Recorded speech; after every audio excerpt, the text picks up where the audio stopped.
الحمدللہ رب العالمین والصلاة والسلام علی سید الانبیاء واشرف الانبیاء وخاتم الانبیاء والمرسلین اما بعد فاعوذ باللہ من الشیطان الرجیم بسم اللہ الرحمن الرحیم یا ایھا الذین آمنوا اتقوا اللہ وکونوا مع الصادقین النبی الکریم قال اللہ تعالی فی مقام آخر ان اللہ وملائکتہ یصلون علی النبی یا ایھا الذین آمنوا صلوا علیہ وسلموا تسلیما. مل کر اور بلند آواز سے پڑھیں الصلاۃ والسلام علیک یا سیدی یا رسول اللہ، الصلاۃ والسلام علیک یا سیدی یا حبیب اللہ، الصلاۃ والسلام علیک یا سیدی یا نبی اللہ وعلی آلک واصحابک یا سیدی یا نور اللہ.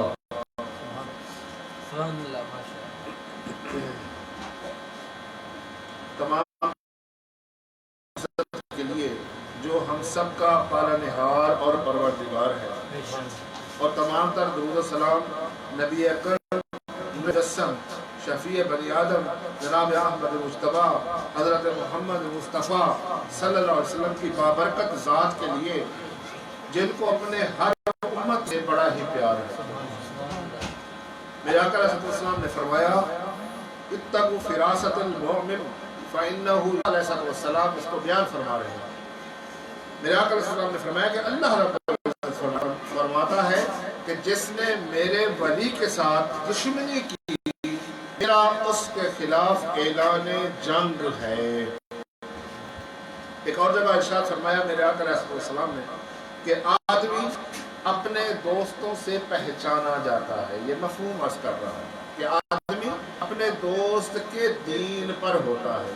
انشاءاللہ کوشش کروں گا اس آیت کریمہ اور اس احادیث شریف کی شرح بیان مختصر اور جامع طور پر بیان کرنے کی کوشش کروں. سچ کہنے اور اس پر عمل کرنے اور ہمیں دوسروں یاد کر کے دوسروں تک پہنچانے کی سعادت نصیب فرمائے. میرے دوستو، انسان اپنی زندگی میں مختلف لوگوں سے مشورے لیتا رہتا ہے.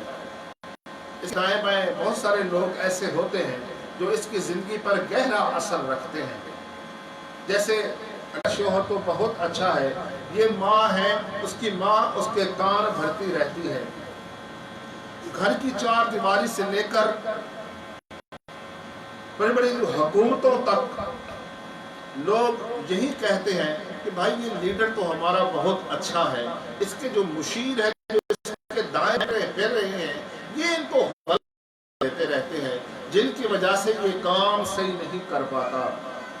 اسی طرح پیر ہو، علامہ صاحب ہو یا کوئی فقیر ہو جو ان کی کوئی جماعت کا کوئی رہنما ہو تو اس کے بارے میں یہی کہا جائے گا کہ صاحب یہ پیر صاحب یا علامہ صاحب تو بہت اچھے ہیں، ان کے جو جانشین ہیں وہ ذرا الگ سے ہیں، وہ ان کو ذرا مشورے اگر صحیح دے دیں تو پیر صاحب بھی صحیح کام کرنے لگ جائیں. گویا کہ یہ زمان زد بنایا ہے، ایک قانون دیا ہے، ایک کتاب اللہ کا قانون، ایک رجال اللہ کا قانون. کتاب اللہ یعنی اللہ کی کتاب، رجال اللہ یعنی اللہ کے بندے. اللہ تبارک و تعالیٰ نے 4 آسمانی کتابیں اور مختلف صحیفے نازل فرمائے، لیکن اس کے مقابلے میں اللہ نے رجال اللہ یعنی اپنے بندے، اپنے پیارے نبی انبیاء کرام کتنے بھیجے؟ 1,24,000 کم و بیش. 4 کتابیں ہیں لیکن 1,24,000 پیغمبر بھیجے. یعنی صرف عملی طور پر لوگوں کو دکھانے کے لیے کہ اللہ تبارک و تعالیٰ کیا چاہتا ہے اس نے اپنے انبیاء کو مبعوث فرمایا. اور بات یہاں پر ختم نہیں ہوئی. جب خاتم النبیین ہمارے آقا علیہ السلام کو بھیج دیا کہ میں آخری نبی ہوں، میرے بعد کوئی نبی نہیں آئے گا، لیکن میری امت کے جو مشائخ یا علماء ہوں گے، میری امت کے جو علماء ہوں گے، مفہوم عرض کر رہا ہوں، وہ نبیوں جیسا نبیوں جیسا کام کریں گے. یہ رشد و ہدایت کا جو سلسلہ ہے وہ ختم نہیں ہوا، وہ جاری رہے گا. انبیاء کرام کا سلسلہ میرے آقا رسول اللہ صلی اللہ علیہ وسلم تک ختم ہو گیا، لیکن اولیاء کرام کا سلسلہ یہ قیامت تک جاری. ضرورت ہے اللہ والوں کے پاس جانے کی. ہمیں کیا ضرورت ہے یہ ان پیروں کے پاس جانے کی، ان علماء کے پاس جانے کی؟ اب تو ہمارے پاس ڈور سٹیپ پر ہر چیز آ گئی ہے. آپ دیکھیں کہ بڑے بڑے جو مشائخ عظام تھے، بڑے بڑے علماء کرام، حضرت مولانا روم علیہ الرحمہ پاک کتنے بڑے عالم دین تھے، لیکن جب تک شاہ شمس تبریز علیہ الرحمہ پاک کی نوکری نہیں کی کر دیتے ہیں. میں نماز پڑھتا تھا، میرا نماز کو دل نہیں لگتا تھا، میں تہجد میں میرا اٹھنا مجھ پر بھاری تھا. تو میں نے سنا کہ اس بستی میں ایک بزرگ درویش ہے، ان کا نام تھا ابو علی فارمدی علیہ الرحمہ پاک، آپ کے مرشد پاک بعد میں ہوئے. تو میں نے سنا کہ وہ ایسے بزرگ ہے چھوٹی مسجد کا امام، لیکن وہ گھر میں بھی جھاڑو دیتا ہے، مسجد میں بھی جھاڑو دیتا ہے. ہمیں فجر کی نماز میں اٹھنا مشکل ہوتا ہے، یہ رات کو 2 بجے تہجد کے لیے اٹھے ہوتے ہیں. اور لوگ جو بڑے بڑے لوگ کسی بھی عہدے کا ہو، کسی بھی لیول کا ہو، وہ اس کے پاس 2 زانو ہو کر ان کے خادم بن کر بیٹھے ہوئے ہیں. تو میں نے کہا یہ ہو نہ ہو یہ ضرور اللہ والے ہیں، یہ میرے دل کو ضرور سکون دیں گے. تو میں رات کے اندھیرے میں ان کے پاس جا پہنچا، رات کے اندھیرے میں ان کے پاس جا پہنچا. میں نے عرض کی کہ حضور مہربانی فرمائے، میرے دل کو سکون نہیں ہے. میں نے سارا مدعا بیان کر دیا. تو وہ مسکرائے، آپ مسکرائے. وہ کہتے ہیں کہ میرے مرشد نے مسکرائے اور فرمایا کہ غزالی تمہارا کچھ نہیں ہو سکتا، تم آئے ہو تب بھی رات کے اندھیرے میں آئے ہو تاکہ تجھے لوگ نہ دیکھیں. تیرے دل میں چور اب بھی موجود ہے کہ لوگ نہ دیکھیں یہ بڑی جامع مسجد کا خطیب یہ چھوٹی مسجد کے امام کے پاس آیا ہے. بزرگ تھے، اللہ والے تھے، فوراً دل کا چور پکڑ لیا. اگر آنا ہے تو صبح کے اجالے میں آؤ اور خادم بن کر آؤ. تو امام غزالی علیہ الرحمہ پاک کہتے کہ میں واپس چلا گیا. میں نے ایک دل نے کہا کہ میں نہیں جاؤں گا، لیکن دل کے اندر جو مسئلہ تھا، جو سکون نہیں تھا کہ خرد کی گتھیاں سلجھا چکا ہوں، یا رب مجھے صاحب جنون کر دے. یہ جو صاحب جنون ہونے کا جو شوق تھا، اللہ سے لو لگانے کا، قرب پانے کا جو شوق تھا، وہ مجھے بیٹھ نہ دیا. میں نے ایک دن اپنی جامع مسجد کی اس مسجد سے استعفیٰ دیا اور اپنے مرشد کی بارگاہ میں حاضر ہو گیا. دل کے اجالے میں خادم بن کر حاضر ہو گیا. میں نے عرض کی حضور فقیر حاضر ہے، جو آپ خدمت لینا چاہتے ہیں، جو میری ڈیوٹی لگانا چاہتے ہیں، میں حاضر ہوں. مجھے کام بتائیں، مجھے وظیفہ بتائیں، مجھے کام بتائیں، میرا سبق دیں، میرا سبق کیا ہے. تو آپ نے فرمایا، آپ کے مرشد نے فرمایا کہ غزالی پہلے تو یہ اعلیٰ قسم کا لباس اتار دے. آپ نے جو اعلیٰ قسم کا لباس پہنا ہوتا وہ اتروا دیا اور ٹاٹ کا لباس، موریہ کا لباس پہنایا. پھر اس کے بعد فرمایا کہ یہ جو بزرگ آتے ہیں نا نماز پڑھنے کے لیے، بڑے بزرگ، بڑی عمر کے لوگ، تم نے فرض پڑھ کر دعا میں شامل نہیں ہونا. تم نے دروازے پر جا کر کھڑے ہو جانا ہے مسجد کے دروازے پر، اور ان بزرگوں کی جوتیوں کو سیدھا کر دینا ہے اور ان کو جوتے پہنانے ہیں. کہتے ہیں کہ میں 3 سال تک یہ نوکری کرتا رہا. مقصد کیا تھا کہ اندر کا جو چور ہے، اندر کا جو نفس ہے، وہ جو اتنا بڑا ہوا تھا، تکبر تھا علم کا جو اندر پیدا تھا میرے، وہ میرے مرشد ختم کرنا چاہتے تھے. وہ میری انا تھی، جو میرے اندر انا تھی، اس کو ختم کرنا چاہتے تھے. 3 سال تک نوکری کرتا رہا. 3 سال بعد پھر مجھے بلایا کہ غزالی اب تیری ڈیوٹی یہ ہے کہ یہ جو بزرگ آتے ہیں ان کو وضو کرنے میں ذرا تنگی ہوتی ہے، روٹا اٹھانے میں، وضو کرنے میں، تو تم نے اب یہ ان کو وضو کرانا ہے.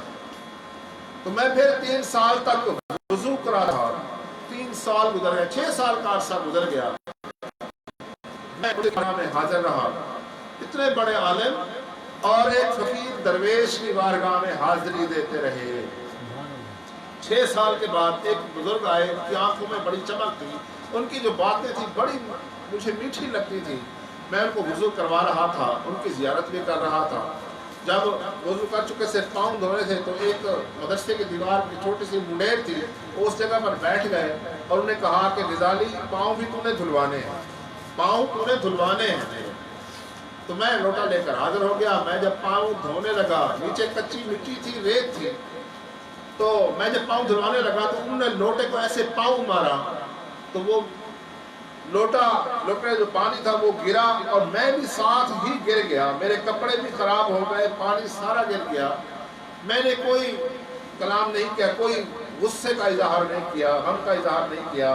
میں دوبارہ گیا، پانی بھر کر دوبارہ لایا، پھر پاؤں دھونے لگا، پھر انہوں نے ٹانگ ماری، مجھے ماری ٹانگ، میں پیچھے جا کر گرا، پھر میرے سارے کپڑے خراب ہو گئے، پانی بھی گر گیا۔ وہ مجھے غصے سے دیکھ رہے ہیں اور میں ان کو دیکھ کر مسکرا رہا ہوں۔ سبحان اللہ۔ وہ مجھے غصے سے دیکھتے ہیں اور میں ان کو مسکراتے جاتا ہوں۔ وہ اٹھے، حجرے میں گئے، میرے مرشد کا ہاتھ، حضرت ابو علی فرمدی کا ہاتھ پکڑ کر لے آئے اور کہا کہ تیرا غزالی اب پک گیا ہے، یہ درخت اب گھنا ہو چکا ہے، جو اس کے سائے میں سوئے گا سکون پائے گا، جو اس کا پھل کھائے گا اس کو لذت ملے گی۔ تو میرے مرشد نے اس وقت اپنا امامہ شریف اتارا، میرے سر پر رکھا اور فرمایا کہ غزالی کہ لوگ مجھے بھول جائیں گے لیکن قیامت تک تیرا نام یاد رکھا جائے گا۔ یہ میرے مرشد کی دعا تھی اور یہ میری تربیت تھی، یہ میرے مرشد نے جو مجھے کی تھی، میں ان کی صحبت میں جاتا رہا۔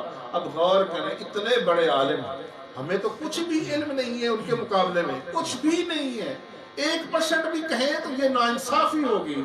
اتنے بڑے قرآن و حدیث کے عالم اور وہ اللہ والوں کے پاس جائیں اور ہم کسی بھی اللہ والے کی سنیں یا کسی اللہ والے کے پاس جانا ہو تو ہم صرف تنقید کر کے واپس آ جائیں، نہیں جی یہ تو کوئی بزرگ مجھے لگتے ہی نہیں، یہ اللہ والے ہیں ہی نہیں۔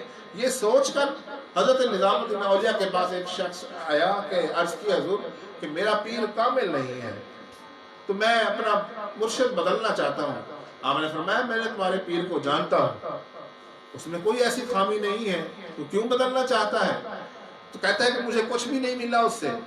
آپ نے فرمایا کہ تو اللہ کی رضا کے لیے اس کے مرید بنا ہے، اللہ کی رضا کے لیے اس کی خدمت کرتا جائے، اس خدمت کے عوض اللہ تجھے نعمت عطا کرے گا۔ تو کیوں تنقید کرتا ہے، تو کیوں پریشان ہوتا ہے؟ دینا سب کچھ اللہ نے ہے، پیر کامل ہے، پیر میں کوئی نے برائی کوئی نہیں دیکھی۔ اب اعلیٰ حضرت احمد خان بریلوی رحمۃ اللہ علیہ کے فرزند مفتی اعظم ہند حضرت حامد رضا خان، جن کے 1.25 کروڑ مرید تھے، 1.25 کروڑ، کہ ایک شخص نے آپ کو بلوایا اپنی دعوت پر، آپ سفر کر کے کافی دور گئے، اس کے پاس کافی سفر تھا، سفر میں دیکھیں سفر میں اللہ تبارک و تعالیٰ نے رعایت کی ہے فرضوں میں کہ 4 نفل ہیں، 4 فرض ہیں تو 2 پڑھ سکتے ہیں، اور سنتے اور نفل ہیں آپ کے ثواب دید پہ، اگر پڑھنا چاہیں تو ثواب ہوگا، نہیں پڑھیں گے تھکے ہوئے ہیں تو نہ پڑھیں، یہ اللہ نے رعایت کی ہے سفر میں۔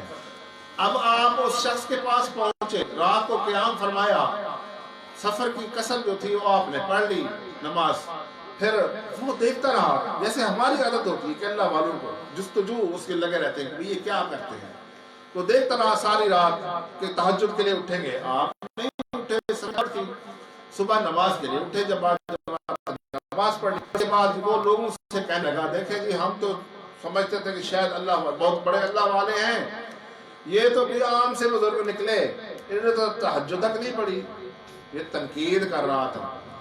تو پہلے تو آپ سنتے رہے، کافی لوگوں کو جو بات جب روزانہ کرنے لگا تو آپ کے مریدوں نے آ کر کہا کہ حضور وہ ایسے ایسے باتیں کر رہا ہے، تو آپ نے فرمایا اس کو ایسی بات نہیں کرنی چاہیے تھی، اس نے مجھ میں کوئی برائی تو نہیں دیکھی، آپ نے ایسے ہی کہا صرف کہ اس نے مجھ میں کوئی ایسی کوئی برائی تو نہیں دیکھی، کوئی غلط کام تو نہیں دیکھا، اب تہجد نہیں پڑھ سکا، یہ کوئی گناہ تو نہیں ہے، تہجد فرض بھی نہیں ہے، اور مسافر کے لیے تو ویسے بھی رعایت ہے۔ لوگ اسے سمجھاتے کہ بھائی جب نماز میں رعایت اللہ نے دے دی ہے تو کیوں ایسے بیان کرتا ہے، نہ کیا کر اللہ والے ہیں، تو نہیں وہ باز نہیں آیا۔ جب بزرگوں نے یہ بات کی اس کو ایسے نہیں کہنا چاہیے تھا، تو اس کے گھر میں آگ لگ گئی، صرف اس کے تن کے کپڑے بچے، تن کے کپڑے، باقی سب کچھ جل کر راکھ ہو گیا۔